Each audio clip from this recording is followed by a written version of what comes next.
we're super excited to be speaking with Garrison, who is here. I had come across Garrison's work just a couple of days ago, and it's a video. I spent a week speaking with Black Republicans at the RNC. I want to give people just a little bit of a taste, so why don't we roll just a little bit. Black conservatives are everywhere. That's why I'm here to show my support as a black man for Trump. Pollsters can't get enough of them. The historic levels of support the Republicans are getting from black folk under Trump. Donald Trump is cozying up to them. Come here, let me give you a hug. And the RNC was full of them. President Trump, we have the greatest economy in our lifetime. America is not a racist country. You've probably heard a lot of people talking about black Republicans, but I spent all of the RNC talking to black Republicans. There is an obvious disconnect, and that's what I want to explore today. I wanted to know what draws a black person to identify with this Republican Party. Okay, so indeed, you did spend a week. I did. You talked to a lot of different black Republicans representing different areas of the party. A storm is tearing up the digital media industry. Only our audience can save us in these difficult times. Help us reach our goal of 100,000 new members at tyt.com/team. I have a lot of specifics I want to talk to you about, but like one of the core ones for me is you mentioned in the video, and everyone should definitely check it out. It's a video essay about 20 minutes long, available at YouTube, number of different places. Definitely check out the entire thing. You talk about whether these could be, in some or in all cases, grifters. Yeah. Are they honestly expressing their opinions, or is this just a way to get notoriety and money? Yeah. What did you come away thinking? That's the big question. I mean, first of all, 2 shout outs. One, you can find the video on Mother Jones, youtube.com/Mother Jones. It's there. You'll see it. And then a second shout out to Clay Kane, who wrote a book called The Grift. And in his book, he actually chronicles the history of black Republicans or black conservatives and the way over time they have aligned themselves against the interests of black people for their own personal and political gain. And so I'd read that book. It just came out. It's a phenomenal book. You should definitely get it. I read the book and I thought to myself, like, man, I wonder if I really talk to these people, will that come out as the theme? And I think it's true for some people. I think it's also important to say that some of these folks have genuinely held beliefs that I maybe think are wrong or maybe just don't align with what I think the world should look like. But they really do believe this stuff. And some of that is as well as kind of like undergirded by ignorance, which I challenge a bit in the video.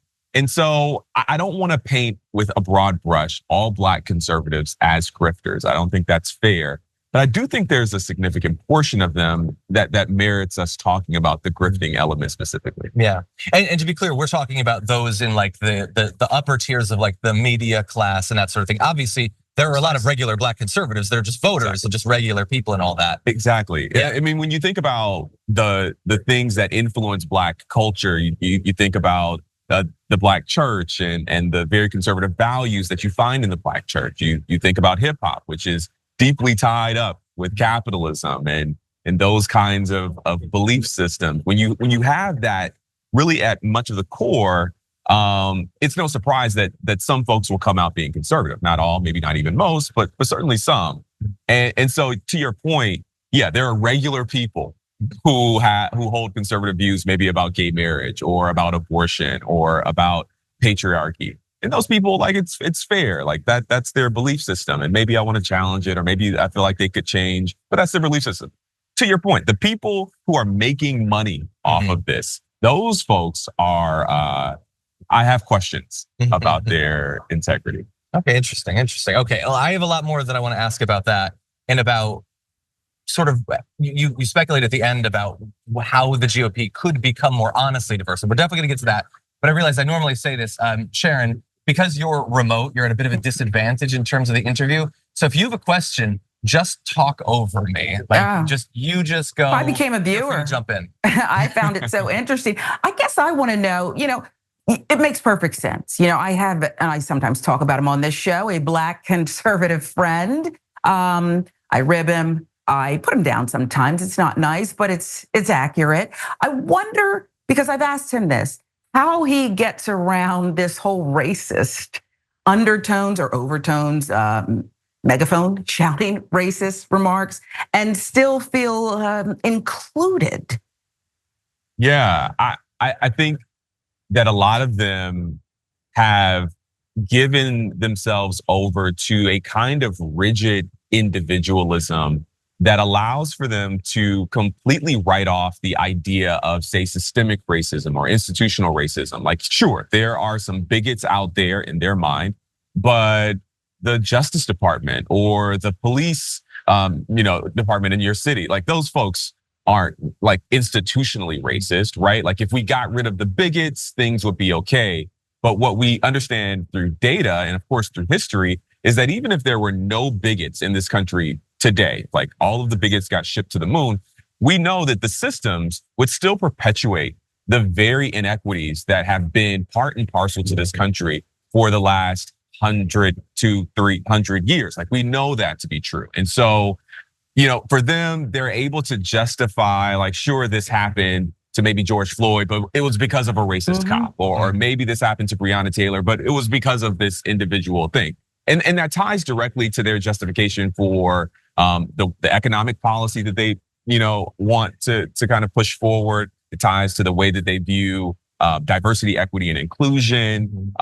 You've got to go get it for yourself. We disagree. They disagree with white largesse, no handouts, no welfare. And so that's how they come to this kind of worldview, despite everything we see in reality. Yeah. I guess too, though, my friend, when I asked him the question, says things like, well, I just ignore it.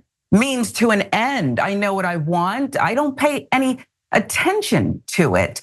And it's like this compartmentalizing. And I wonder how much you perhaps see of that.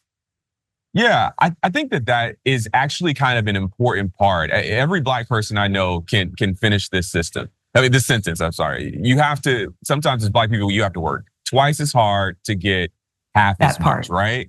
That's a thing that we say and that we were raised on. It's this idea that, yeah, there's stuff that might be trying to hold you back, but you control what you can control. This ethic, this idea is very common in the community, right? But we also acknowledge that there are things. There are the things out there. It's not like we're ignoring it. And so I think those folks have really just gone like an additional step further to almost into like kind of a la la land. I don't want to be pejorative, but it's just outside of reality.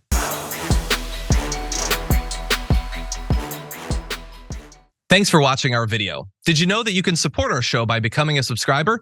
Just click the subscribe button and also ring the bell so that you get notifications when we're live or when we post new content.